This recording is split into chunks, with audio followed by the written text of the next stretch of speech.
Donc l'atelier ici, enfin l'atelier, c'est sur l'application Prickers, qui est donc une application qui permet d'évaluer ou sonder de manière très simple avec un système de QR code et de scan de QR code.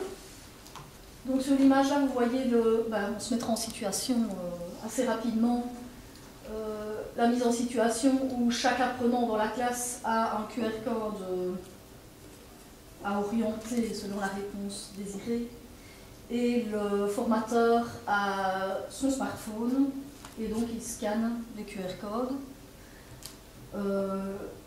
Vous vous rendez donc compte de l'immédiateté des questions-réponses et des résultats analysés. C'est en ça que c'est assez chouette et dynamique.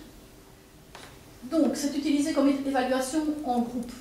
Je dis en groupe parce que si vous n'avez qu'une personne à évaluer, enfin, selon les centres, vous avez des spécificités différentes. S'ils ont des rythmes différents, vous évaluez à des moments différents. Ici, l'avantage, c'est vraiment d'avoir un groupe qu'on évalue en même temps sur une même notion, une même matière.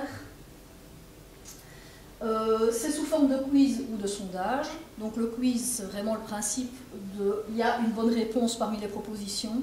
Le sondage, c'est pour avoir une idée générale d'une tendance sans bonne réponse à la clé.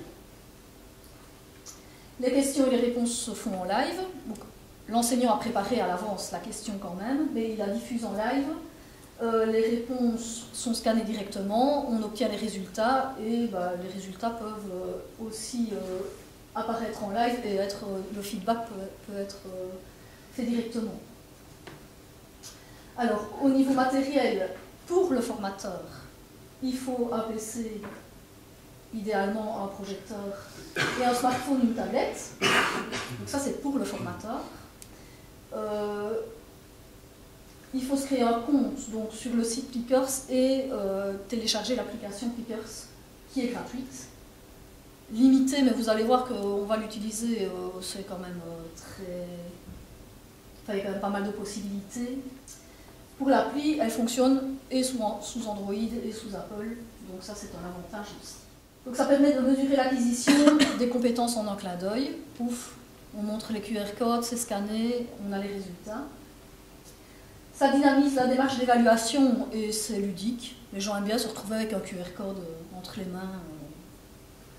En plus, le prof scan, c'est marrant.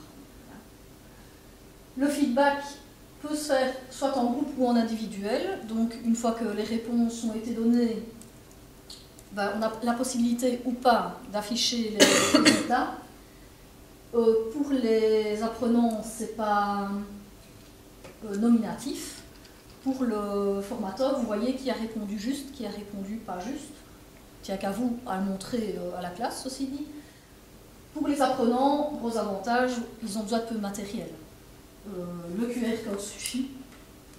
Alors vous leur remettez le QR code qu'ils gardent dans leur phare et qu'ils ramènent au cours prochain ou pas. Côté négatif, l'interface est en anglais pour le formateur. Donc si vous ne vous en sortez pas en anglais, il faut un petit peu, dans un premier temps, tâtonner, mais il n'y a pas 50 termes non plus. Le nombre de questions est limité, donc maintenant il y a une nouvelle version, vous avez droit à des sets de 5 questions. Donc par matière évaluée, vous allez mettre 5 questions. Et évidemment, on est tributaire de la technologie, donc si là il n'y a plus Internet, si votre smartphone n'a plus de batterie, si l'application bug ou si le site a décidé qu'aujourd'hui n'allait pas, là vous êtes un petit peu coincé. Donc le pourquoi, c'est bien sûr pour faire un rapide état des lieux des connaissances. Le quand, vous avez l'habitude d'évaluer comme moi, vous pouvez le faire à n'importe quel moment. Donc vous avez la possibilité de faire des quiz ou des sondages, et là, le sondage peut vous être utile aussi. Je vais vous distribuer des petits cartons, des QR codes. Je vais aller créer ma classe. Première chose à faire. Soit je lance le quiz depuis mon smartphone, soit depuis le site ici. Donc sur mon smartphone s'affiche la question et au fur et à mesure, là je vais guider depuis mon smartphone l'écran. Vous regardez votre carte, vous orientez la lettre correspondant à la bonne réponse vers le haut et vous me le présentez. Moi, de mon côté, j'appuie sur mon cercle bleu ici en dessous et je scanne. Je peux, soit depuis mon smartphone, soit depuis l'écran, à ce moment-ci, montrer la réponse correcte, qui s'affiche donc en vert, et montrer un graphique correspondant aux bonnes ou mauvaises réponses. Si je vais dans les rapports, il classe les tests que j'ai fait passer par ordre chronologique. Et donc je rentre dans l'application et là je vois qui a répondu quoi, les pourcentages, etc. Par rapport aux bonnes réponses.